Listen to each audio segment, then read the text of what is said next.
ये सोचकर भी अजीब लगता है, और आप भी इसको सोचिए कि एक तरफ एक देश जंग लड़ रहा है और पाकिस्तान का एक हिस्सा टूटने वाला, कटने वाला, और उसके बाद एक अलग देश का जन्म होने वाला है।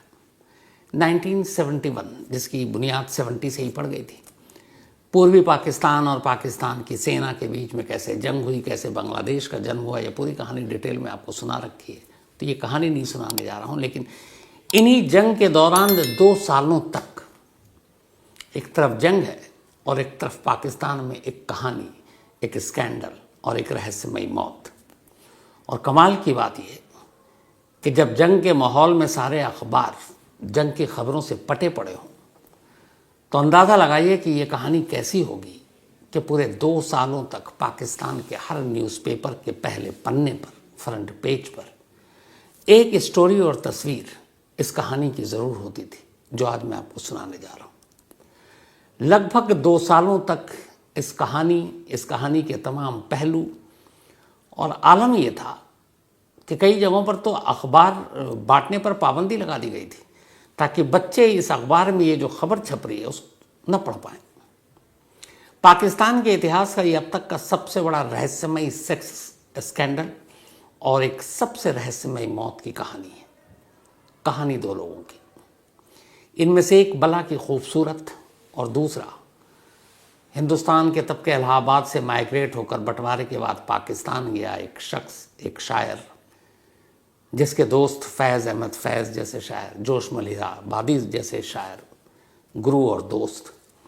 पाकिस्तान जाने के बाद वो पाकिस्तान के सिविल सर्विस का एग्ज़ाम देता है, जैसे हमारे यहाँ यूपीएससी है, और फिर वो वहाँ का आईएएस अफसर बनता है, लाहौर का डिस्ट्रिक्ट कमिश्नर होता है, एक सर्वेंट। इतना बड़ा कद पद और बड़ा शायर, नौजवानों की शायरी में उसका अपना एक मकाम, एक नाम, और फिर उसी की एक कहानी, उसकी और उसकी एक महबूबा की कहानी, जो आज भी 54 सालों से एक रहस्य है। पेश है पूरी कहानी। ये कहानी है मुस्तफ़ा हसनैन ज़ैदी की। मुस्तफ़ा हसनैन ज़ैदी बचपन से ही शेर व शायरी लिखने के शौकीन। तब हिंदुस्तान पाकिस्तान सब एक था, अंग्रेज़ों का राज्य था। 1947 में हम आज़ाद हुए, 2 टुकड़े हुए, कुछ लोग पाकिस्तान गए, कुछ पाकिस्तान से भारत आए। उसमें से मुस्तफ़ा हसनैन ज़ैदी का परिवार भी था, जो इलाहाबाद से यूपी के पाकिस्तान शिफ्ट कर गया। पाकिस्तान जाने के बाद मुस्तफ़ा हसनैन ज़ैदी ने वहीं पढ़ाई लिखाई की, फिर वहाँ के सिविल सर्विस का एग्ज़ाम दिया, पढ़ने में तेज़, सिलेक्शन हो गया और वो फिर पोस्टिंग मिली लाहौर में, पहले फिर कराची में डिस्ट्रिक्ट कमिश्नर, डीसी। धीरे धीरे वक्त बीता, एक जर्मन महिला से प्यार हुआ, हसनैन ज़ैदी ने शादी कर ली, 2 बच्चे हुए, सब कुछ चल रहा था। हसनैन ज़ैदी के बारे में ये था कि वो देखने में खूबसूरत, पढ़ने लिखने में होशियार, ऊपर से शायर, और इसी के साथ थोड़े से दिल फेंक मिजाज। ये सब सही चल रहा था कि तभी एक रोज़ कराची के एक क्लब में हसनैन ज़ैदी पहुंचते हैं और वहाँ उनकी मुलाकात एक महिला से होती है, एक औरत से, और उनका नाम शहनाज गुल। शहनाज गुल के करीबी हलकों में ये मशहूर था कि वो बला की खूबसूरत है।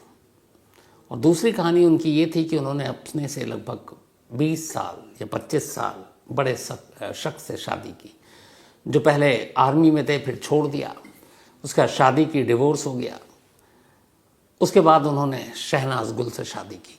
शहनाज गुल से भी बच्चे हुए। सलीम नाम था शहनाज गुल के हस्बैंड का।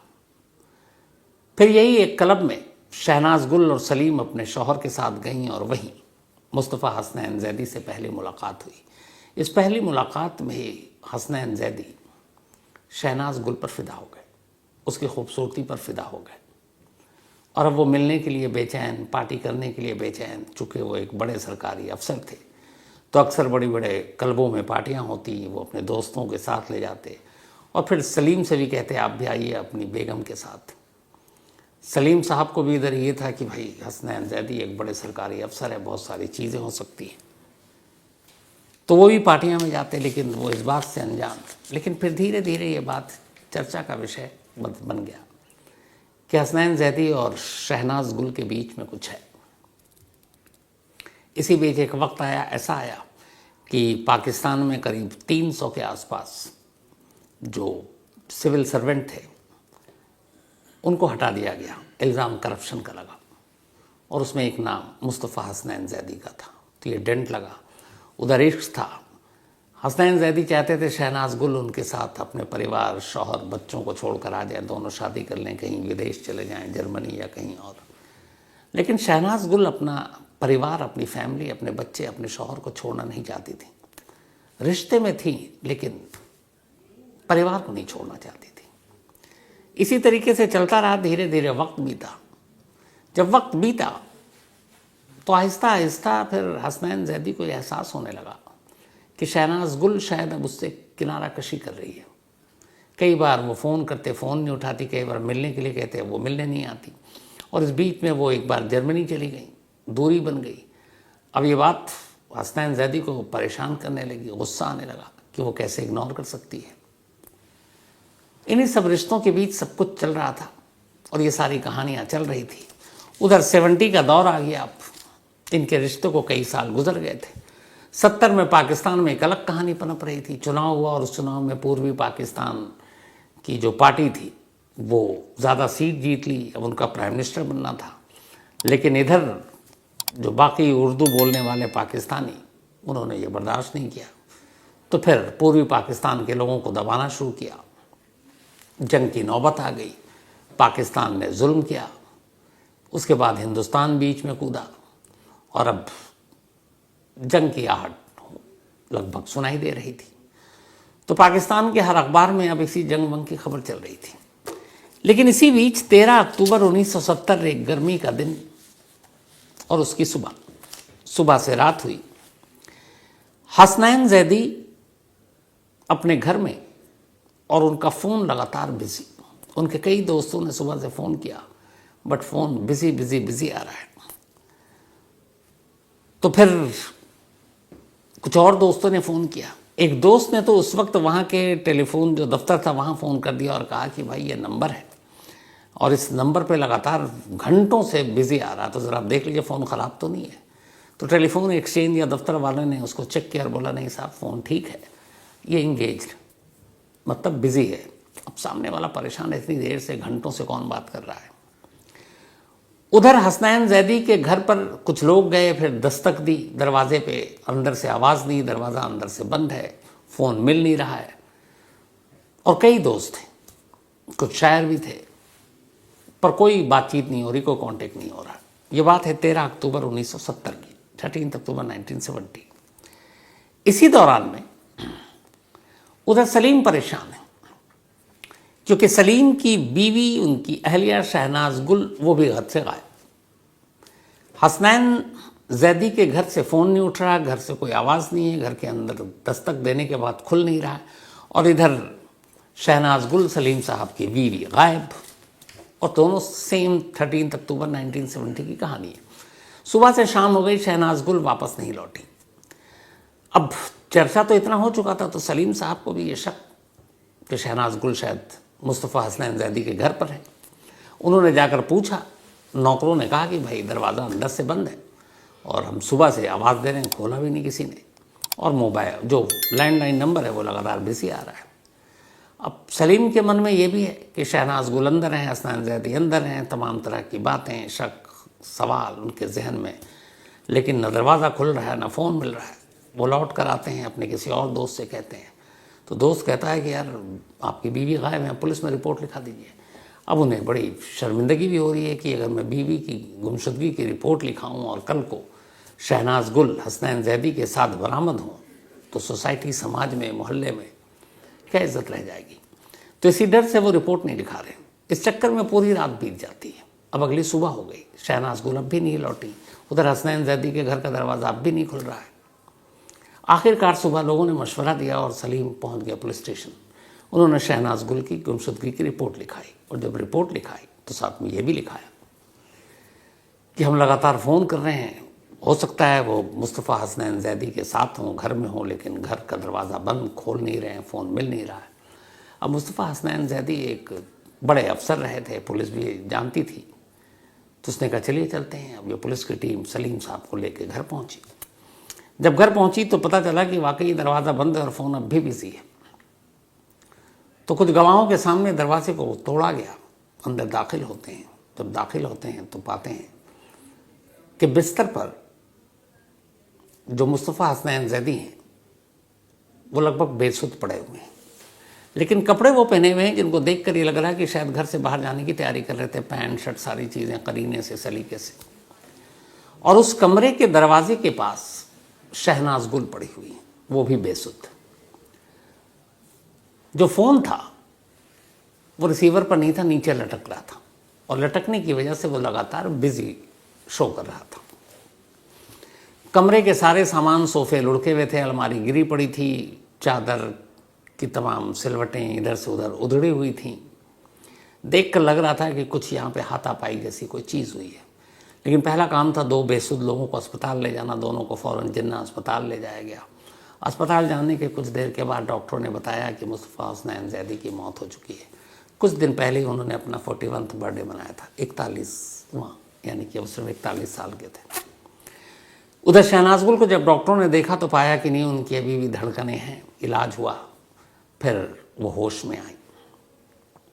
कमरे की तलाशी ली गई तो पता चला कि टेबल पर और बेड पर बहुत सारी कुछ नींद की गोलियां थी, 25-30। और जो डॉक्टरों ने पाया बाद में पोस्टमार्टम रिपोर्ट में, वही गोलियां खाई थी हसनैन जैदी ने।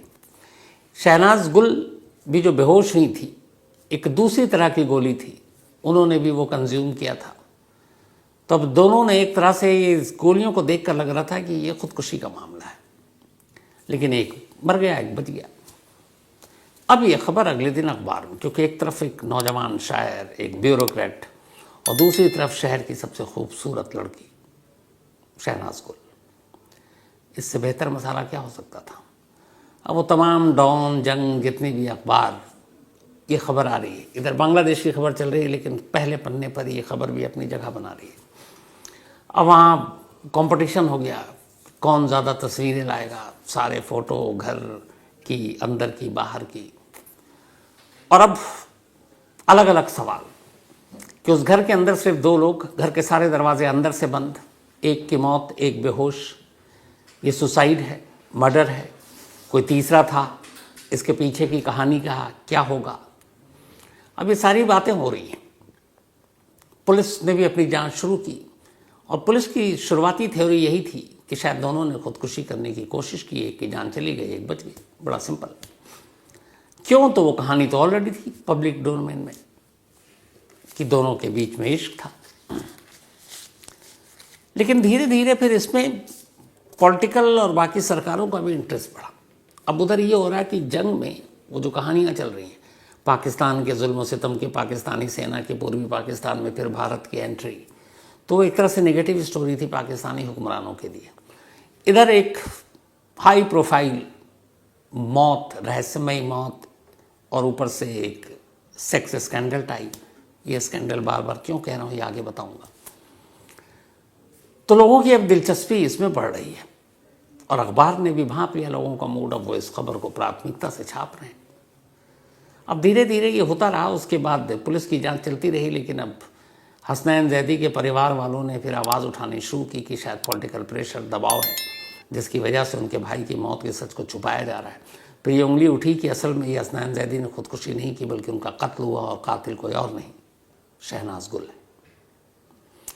अब वो बहुत सारे तर्क दिए जाने लगे कि अगर एक ही तरह से खुदकुशी करनी थी तो दोनों ने एक ही दवा क्यों नहीं ली, शहनाज गुल ने अलग क्यों लिया, हसनैन जैदी ने अलग दवा क्यों ली, कमरे के अंदर कोई आया नहीं, कोई बाहर गया नहीं, वो दरवाजे पे क्यों, वो बिस्तर पर क्यों। और फिर अगर सुसाइड करने वाला शख्स कपड़े पहनकर तैयार नहीं होता और उनके जिस तरीके से वो सूट बूट पहना हुआ था, ऐसा लग रहा था कि वो शायद घर के बाहर निकलने की तैयारी थे। तो एक निकलने वाला शख्स या कहीं जाने वाला शख्स अचानक बैठकर खुदकुशी करने की सोचे, ये दोनों कंट्राडिक्ट हो रही थी। तो इससे बहस हुई, मामला कोर्ट में गया। फिर कोर्ट ने पुलिस को हुक्म दिया कि आप 2 हफ्ते के अंदर अंदर इस केस की चार्जशीट दाखिल करें और पूरी रिपोर्ट दें। अब पुलिस के ऊपर दबाव आ गया। जब पुलिस के ऊपर दबाव आया और पुलिस ने देखा अखबारों में लोगों की राय, तो ये है कि नहीं भाई, ये सुसाइड नहीं, ये मर्डर है। अब पुलिस ने पहली बार कोर्ट के दखल के बाद हसनैन जैदी के घर की तलाशी लेने की कोशिश की। जब घर की तलाशी ली तो एक अलमारी से पुलिस को करीब 4000 पंफलेट मिले, छोटे छोटे इतने, जो छपवाए हुए थे। और उस पंफलेट में शहनाज गुल की तस्वीर थी, टॉपलेस, मतलब कमर के ऊपर कोई कपड़ा नहीं था। अब एक ब्यूरोक्रेट के घर से शहनाज गुल की तस्वीर, वो भी आधे न्यूड, एक तरह से, क्योंकि टॉपलेस है, इसका मतलब क्या है? और ये 4000 पंफलेट क्यों छपवाए? अब पुलिस ने जब इसकी तफ्तीश की, कुछ करीबी लोगों से पूछताछ की, बात की, तो पता चला कि जब शहनाज गुल जर्मनी गई और फ़ोन उठाना बंद कर दिया और मिलना जुलना छोड़ दिया, तो फिर हसनैन जैदी को एहसास हुआ कि शायद शहनाज गुल की ज़िंदगी में कोई और आ गया है और इसीलिए अब वो उसे दरकिनार कर रही है। तब उन्होंने तय किया कि ऐसे नहीं छोड़ेंगे, इसे बदनाम कर देंगे। और उसके बाद उन्होंने एक प्रिंटिंग प्रेस से 4000 पैम्फलेट छपवाए और उसको उठाकर अपने घर के बॉक्स में रख दिया कि वक्त आने पर इसको बंटवाएंगे। बांटा एक भी नहीं था। और फिर उसी घर से एक डायरी मिली, जिस डायरी में लिखा था हसनैन जैदी ने कि शहनाज गुल पाकिस्तान की क्रिस्टीन किलर, बल्कि कराची की क्रिस्टीन किलर। क्रिस्टीन एक तरह की एक जासूस थी जिसके ब्रिटेन में उस वक्त बहुत सारे पॉलिटिकल कनेक्शन थे और इसी तरह की चीज़ें थी। तो उसने शहनाज गुल को भी क्रिस्टीन किलर का नाम दिया था कराची की। और वो 4000 तस्वीरें। अब जब ये 4000 तस्वीरें आई पैम्फलेट, फिर पुलिस को लगा कि ये शायद ब्लैकमेलिंग का केस हो सकता है। उधर कोर्ट का दबाव। 5 नवंबर 1970 यानी कि 13 अक्टूबर 1970 को हुआ था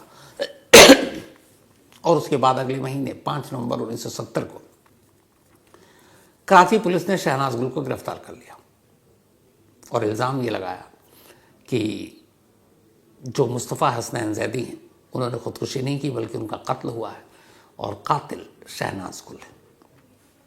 इसके पीछे अपनी दलील दी पुलिस ने कि 2 तरह की दवाएं थी, कम असर वाली शहनाज गुल ने खाई, घर के अंदर से 4000 पैम्फलेट मिले शहनाज गुल के ख़िलाफ़ जाते हैं, वो लेटर लिखा कि वो कराची की क्रिस्टीन किलर है।